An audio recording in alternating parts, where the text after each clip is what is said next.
ATA for refusing to do school drop-off pickup for my ex's stepdaughter, or let her come to my house with our boys after school. My ex, 34 female, and I, 35 male, share custody of our two boys, 10 and 8. She left me for her husband, 40 male, 4 years ago and sued for sole custody, which she lost. Then her husband tried to start shit with me. He bragged about all his money and how he'd spoil the shit out of his new sons, and they'd see why a 2-parent household was better than a struggling single-parent household. So bad blood exists between us.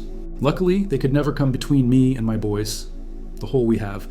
So much money thing lasted all of a year and a half. And then she started asking for more money.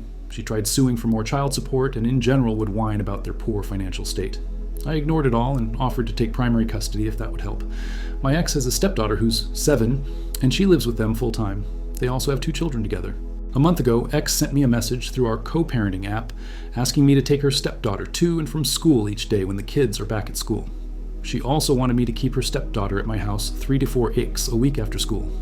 Apparently, finances are so tight that they cannot afford childcare, and her family do not want the stepdaughter but are watching the younger 2 so she and her husband can work.